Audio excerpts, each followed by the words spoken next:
Hey, what's going on, guys? Welcome back to the channel and Merry Christmas. I hope you guys are having an amazing day today. Don't mind me with my goofy Santa hat. I figured I'd get in the holiday spirit just for this video. But anyway, I put up a poll over in the community tab of the channel and I asked you guys, hey, you know, it's Christmas. Do you guys want more Elden Ring content, or do you guys want me to switch it up and do like a tier list maybe of every game that released in 2022? And I was surprised, but this won by a long shot. Now, obviously, there's a lot of games that are going to be missed in terms of, like, the indie games, but I looked for a tier list, and it seems like this has most, if not all, of, like, the main AAA releases that happened in 2022. If there's any notable ones that should have been included or are missing from this list, please let me know in the comments below, and also keep in mind, I have not played every single one of these games, so some of them are going to end up in the not played category. Also, normally for my tier list videos, I would include gameplay or trailers of some sort, but some of these are Nintendo games, and I don't know, I really don't want to get a copyright strike. We are really close to YouTube partner right now, and if I get a copyright strike or a strike of any kind that could take the video down, that'll obviously affect my chances of actually being eligible for that. So we're just gonna play it safe, rank the games, that'll be that. Alright, so right off the rip, we got Bayonetta 3. Unfortunately, that's gonna go to not played. I mean, there was a huge marketing thing going up to the release of the game. I mean, between the different boycotts, people complaining about payments, it was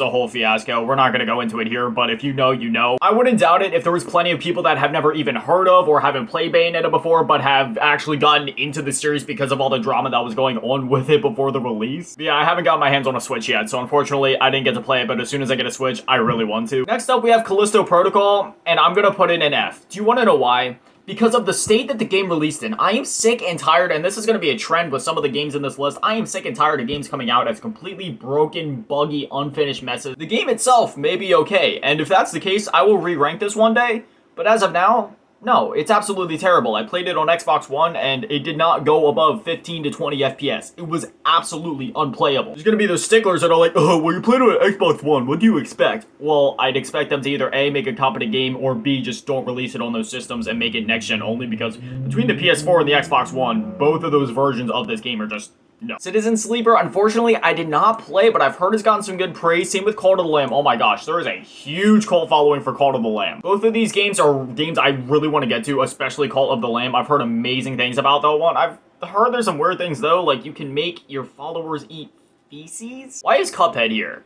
This shouldn't be here. This released a long time ago. I mean, I'm gonna put it S tier because it's an amazing game. Maybe it's I think it's talking about the DLC that came out. The Delicious Last Course, I believe it's called. Unfortunately, I did not get to play this DLC, but I did really enjoy the main game, so I'm assuming the DLC was just as good, so I'll keep it an S. Destiny 2, why is it, dude, didn't this game release in like 2017? Why are there so many like old games on this list? Destiny 2, I'm gonna put up in the A tier. I mean, I would put it in S because I really love like the base game of Destiny and Destiny 2. My only problem with these games is that you have to pay so much money for the expansions, even when the game was full price. Like, you've had to dish out so much money for these expansions, and I understand, like, it's definitely worth the money. Like, the expansions are very high quality. I played one of the expansions for Destiny 1 back in the day, and I absolutely loved it. It was worth every penny. It just sucks knowing that, like, once you get the game, you have to put so much money into it, and I know Destiny 2 is free now, but I paid full price for it. That being said, I don't have anything against the game. Again, the game itself is really fun, and I'm a sucker for that looter shooter loot. But it's not even fair for me to rank it in the first place. This game didn't even come out this year. It just had, like, expansions coming out for it. Dying Light 2, I did not get to play.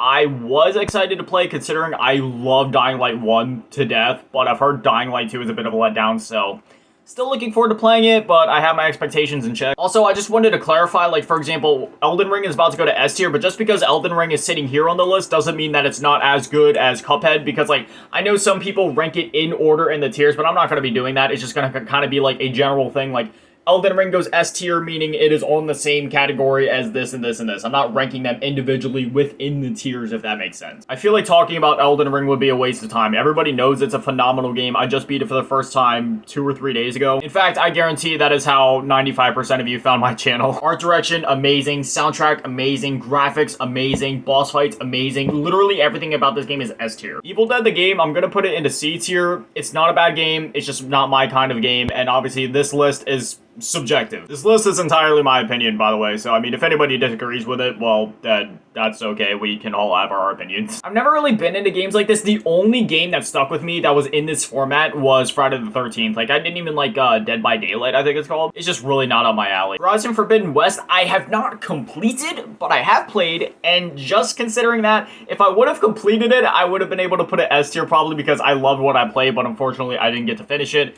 So I was gonna have to go A tier because who knows, it could get really bad for some reason by the final couple hours. But I was able to play it through that trial system that they done with the new PS Plus, and from what I played, it was absolutely amazing. It basically just took everything from the first game, but improved on it in some way. It was the perfect sequel. Ghostwire Tokyo is another one I have not played, but I've heard mixed-ish things on it. Some people really love it, and others felt a little disappointed by it. Definitely looking forward to trying it at least. Gotham Knights I haven't played, and I really don't want to play. Watching the gameplay, it does not interest me. Like, I love Batman, I love that world, but Gotham Knights in particular, it's missing something. The game just feels like, you know when you look at a game and you can just tell that it's like, it's missing something? Does that make any sense? Gran Turismo 7, call me biased because I grew up with like Gran Turismo 2 and such on the PS1. But Gran Turismo, doesn't matter what entry it is, I love all of these games. It's gonna go S tier for me, or A tier, I mean. High on Life is gonna go S tier. This game just released like a week or two ago, and in fact, I beat it the same day that it came out. I beat it in one sitting, and I do not regret it. The game was amazing. How much enjoyment you have with this game is definitely going to be very subjective and will heavily depend on what your style of humor is. Like, if you're into like the Rick and Morty type of humor, this game will definitely be for you. And before getting into the game, I was like, I'm not really sure. I haven't watched too much Rick and Morty in my day. I mean, I enjoyed the show from what I watched, but I wasn't really sure if that type of humor would be up my alley, and thankfully it was. I had a really good time with this game. And even if that type of humor wasn't up your alley before, I definitely recommend at least playing the game. It has a lot of personality, a lot of charm to it. Your guns, I really don't want to spoil anything, but it's just, you have to play. You have to at least try it. I'll put it this way.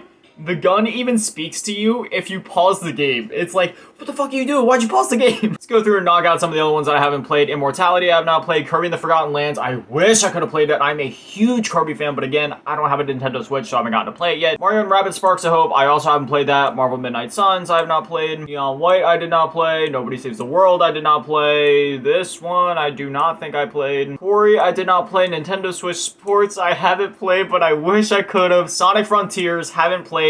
Wasn't really looking forward to that one. The gameplay looking like, watching it up to release, I was like, eh. And then the game came out and I saw the immense amount of popping and I was just like, eh. The gameplay itself might be fun, but like in terms of just how it looks, like the game just doesn't look professional. You got grass and textures popping in like every 5 steps that you take, and on top of that, I don't know if it was just like the grassy zone or the gameplay of the person that was playing. It really didn't stick out to me. Maybe there's zones after the grassy area that actually look good, but I wouldn't know because I've only seen the opening area. Last of Us Part 1. I'm going to put it in S tier, even though I haven't played Part 1 specifically. I've played the original game multiple times at this point, and it is probably one of my favorite stories, if not the favorite that I have in video games, period. I love this game to death. I love it so much that I made like a whole essay video a couple months ago. It was like 40 minutes long of me just going on and on, talking and gushing about The Last of Us Part 1 and 2. Not going to go into all of it here, but it was in my life at that point when I was like, yeah, I really needed it at that time, if that makes sense. It really stuck with me, really connected with me, and again, it helped me feel better during a rough time. MultiVersus is gonna go A tier. It was like the best Super Smash Bros. Knockoff that I played up to this point. I mean, Brawlhalla was a cool game and all, but in terms of trying to knock off Super Smash Bros., I think MultiVersus did it the best. It even did it better than the Nickelodeon one that came out earlier in the year. I enjoyed my time with this game. I haven't really played it since launch, but from what I did play and the few videos that I made on it, I had a lot of fun with it. Modern Warfare 2 is gonna go S tier for me. I love Call of Duty. I buy it every year. I pre-order it every year. The campaign in this game was amazing. Can we just talk about that campaign? They really switched it up. Sometimes, you know, people kind of rag on Call of Duty like, man, the campaign's the same every year. You just go down a hallway, you shoot a guy, you kill the bad guy, that's that, which couldn't be further from the truth. Each Call of Duty campaign always has at least certain segments that try to switch it up, and Modern Warfare 2 more so than any other Call of Duty. There's like driving segments where you're like driving on the highway, jumping between cars. You got that whole alone mission when it's almost like a survival horror game for a bit when you're trying to evade the soldiers and craft and get through the area and go recon with ghosts. Like, it is amazing. Don't even get me started on the ending when you switch between Soap over to Ghost, and you just, not gonna spoil it just in case anybody hasn't played it yet, but oh, that was kick-ass. Norco, I haven't played yet. Overwatch is gonna go C for me. Again, this is a subjective list. I don't like modern FPS games. When it comes to multiplayer games, the only multiplayer-centric games that I play anymore are Call of Duty and Halo. Do you want to know why? It's because I grew up with them. And that's the style of game that I like. Just fun arcadey shooter. I don't like all this new competitive stuff, man. It just, I don't like every match feeling like an esports tournament. I just want to have fun. If you want to know what I mean, it's those people that like hover over the PCs like, guy over here, oh, tagged him, got him, oh, he's one tap, get him, bro. And it's like, Overwatch is one of those games with all the strategies and different heroes, and you see all those sweaty streamers. I'm like, Oh, I hate that fandom. Don't get me wrong, there's nothing wrong with taking a game seriously or enjoying it. I mean, Lord knows I take my games probably too seriously sometimes, and if you've seen my videos, you know that. But it's just that stigma when, like, everybody that plays the game is trying to play like that, and then you get into the whole SBMM thing, and if you do just a little too good in the match before, then you get paired up with a bunch of sweats. It's just... ugh, I don't feel like learning all that. I'd rather just go play COD or Halo, and I mean... I have so many games on my backlog as is in terms of, like, single-player games. The only times that I'm playing multiplayer games nowadays anyway is just to kind of, like, break up, give me something to do in between the space of, like, beating one massive game before I hop into the next. Because y'all know when you beat, like, a massive 30-hour RPG, sometimes you don't want to dive straight into the next story game, so you need that little break. And for me, that's where, like, Call of Duty and Halo Infinite go. Just a nice little break, switch things up, shoot some people in the face, get your gold camos, and then hop into the next game. Pentiment is a very innovative game. I really like this game. Not enough to put it S tier because I feel like there are a few things that could be improved, but I would say it definitely deserves A tier. I mean, considering the fact that it was developed by Obsidian, if you know anything about Obsidian, they are legends in the RPG industry. Like Fallout New Vegas.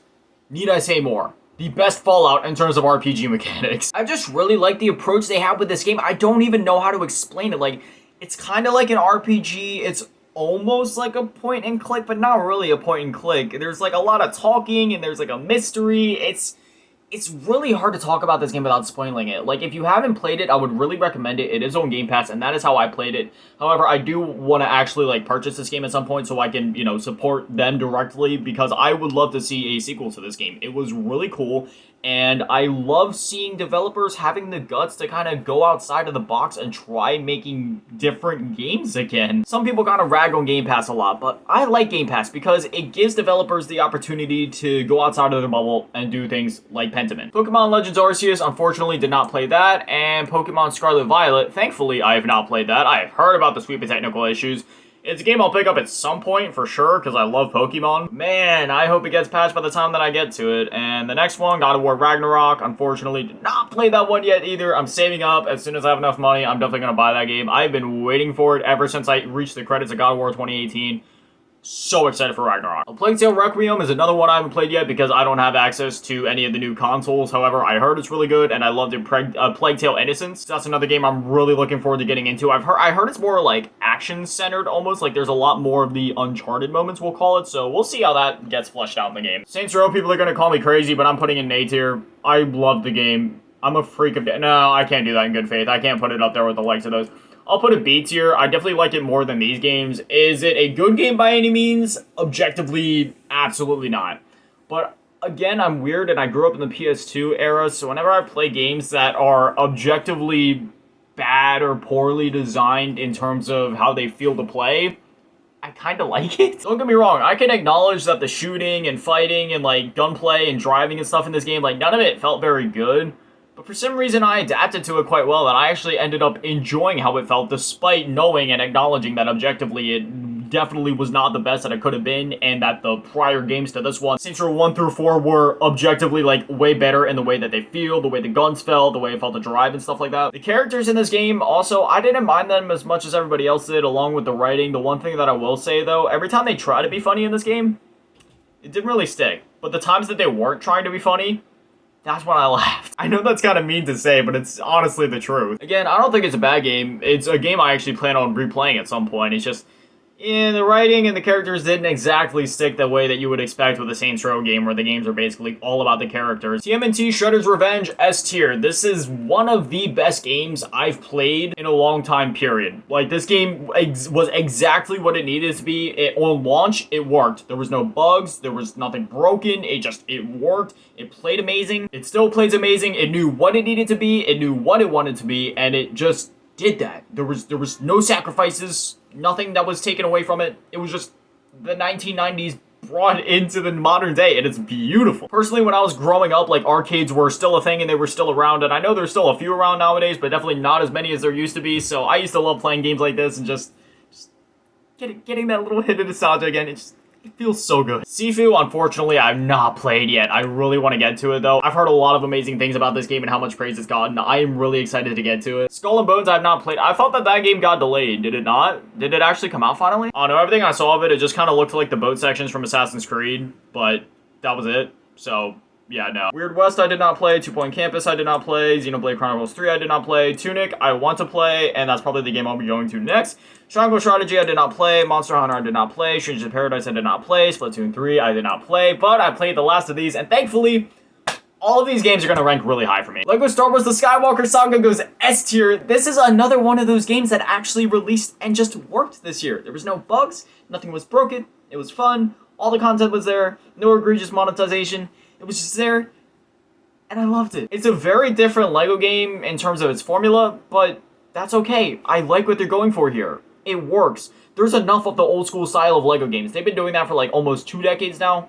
Let them switch it up. I love it. I'm pretty sure that's not a hot take either. I'm pretty sure a lot of people do agree with that and like a lot of the changes that they made. Because again, don't get me wrong, I love the old LEGO games and I love their format and I love how the levels were set up, but they've been doing that for like 2 decades now. They've done it with every single game, and while personally I've never gotten bored of it, it's nice to see them being one of the few companies that are willing to go outside of their comfort zone, try something new, try a new formula, and this is just a prime example of why it's good to do that, because it absolutely stuck the landing, and this is one of my favorite LEGO games now. Not to mention all the little jokes just like from the franchise littered throughout the game. Like at the beginning when Qui-Gon Jinn, when he like dives on Jar Jar Binks to protect him from getting hit like the one thing, and he gets his head hit, it goes like do do do do do do do do, and it's like smacking his head, and every time that it smacks his head it plays another note of the song and his head's like spinning around like that. It's just, I love it. Just a little humor like that. Shrey is another game that's gonna go S tier.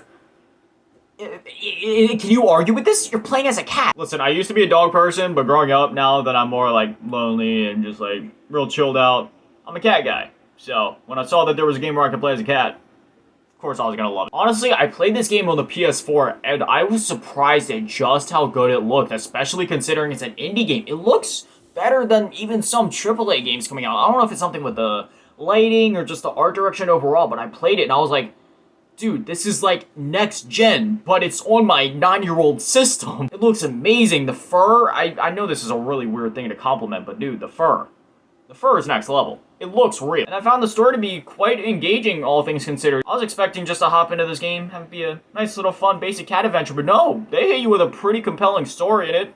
Honestly kind of touched me by the ending. I really love the characters they had in this game, and yeah, I hope we get a sequel, and if not a sequel, if this is just a one-off, you know, I think that works too. Who knows, maybe the devs could go the other way now. I'll take a dog game. Tiny Tina's Wonderlands, oh man, I really want to put it S. I really want to put it S tier, but does it deserve S tier?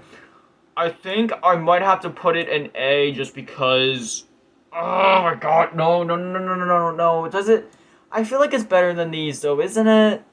Oh man, I don't know. I think it does deserve it. It deserves S tier. While this game isn't technically Borderlands 4, it's essentially like Borderlands 4, if that makes sense, like the next installment of the series. It's a spin-off, it's in its own universe, so if you haven't played the other Borderlands games, you wouldn't be missing anything by just diving straight into this one. However, this game does just kind of take like all of the gameplay elements from Borderlands 3 and seeks to like further improve them while adding in some more things. Like, for example, they finally let you create your own character, which I'm surprised hasn't been a thing up to this point. On top of that, there's way more build variety, way more options. It's actually viable to go with like a full melee build now, which while there was definitely ways to do it before, it wasn't a very viable tactic through and through to the end of the game, but here, you can do it. I kind of liked how they handled the skill tree too. It felt like you had just like a bit more freedom in this game and more abilities at your disposal to just mop the floor with everybody. I thought the bosses were cool, and again, the humor and the voice acting, it was all on point. Will Arnett in this game absolutely killed it, dude. He was like one of my favorite parts of it. When it comes to Borderlands villains, the only ones that even stick out in my mind when I think of the franchise are Handsome Jack, and I can't even remember what Will Arnett's character was because every time I refer to him, I just refer to him as Will Arnett. Dragon Lord, that's what his name was. It stuck in my mind. Like, Will Arnett did such a good job with this role. Is he better than Handsome Jack?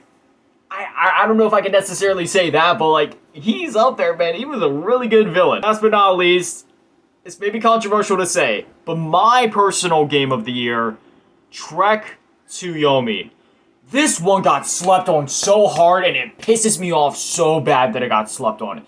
This game is a masterpiece through and through. This was my first Souls-like game. It's not really a Souls-like, but like some people are trying to deem it as that. It's really not that. I mean, it's a very challenging game, so if you want to compare difficulties, I'd say this game is actually harder than the Souls games. Very timing-based. You gotta time your dodges, your parries, but you gotta be like pinpoint, frame on. It's not bullshit.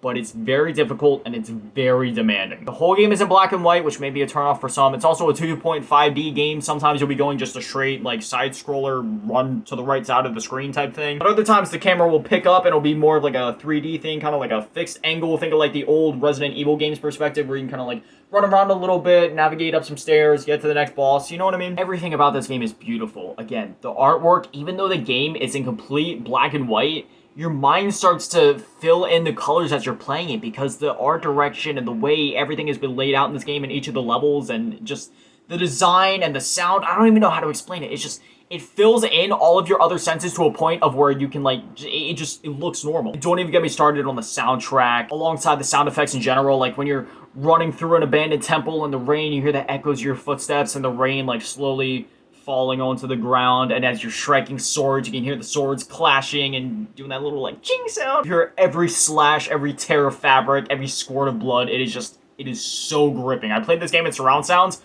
Oh my god, whether it's surround sounds or headphones, you need that, like, audio experience when you're playing it. It is just so good. Again, I cannot recommend it enough. Personally, Trek to Yomi is my game of the year. I believe it's still in Game Pass. I know it went to Game Pass on day one, but it should still be on there, so if you haven't played it, please give it a shot. Anyway, that's that. That's my tier list of all the games that released this year. Now let me know, do you guys agree? Do you disagree? Would you have ranked them any differently? And again, Horizon Forbidden West would have won S tier if I would have beaten it, but just because I didn't get to the credits, I can't actually put it there, because that wouldn't be fair to the other games that I have beaten in the S tier. Yeah, I'd love to hear your guys' thoughts down below. I'm also sorry if, like, towards the end of the video I started to lose my steam. I'm not a very social person, so this is gonna sound weird, but I don't talk to people often, so when I have to go off on these tangents and, like, talk about things and, like, use my brain power for a while, like, I don't know what it is. Like, my brain just loses its energy because it's not used to thinking in that way, if that makes sense. Anyways, yeah, it's Christmas, and you guys voted on this, so I figured, hey, Christmas is the time of giving. I'll give you guys what you want. I was pretty surprised that this won the vote. I thought you guys just would have wanted a traditional video, but hey, I'm cool with switching it up. This was a really fun video to make. Anyway, as always, a shout out to the patrons, comments, Faker, Lubity Tab, Big Daddy Matty, Desperado, Chulubasaurus Rex, Razak, Polar, Ray, Do Webster, Lil Mouse, Bianca, and we got a new patron. I cannot remember what their name is because they signed up literally right before I started recording, but I will include their name. Thank you so much for signing up for the low baller tier. Again, if you'd like to join, you can join for as low as $1 per month. It makes these videos possible, and I'd really appreciate it. Anyway, Merry Christmas. I hope you guys had an amazing day today. I hope the rest of your night goes well as well. Also want to hear from you guys down in the comments. What is your favorite gift that you got today? Anyway, thank you guys for watching. Have an amazing day. Stay beautiful. I love you all. And remember, don't go hollow. Peace.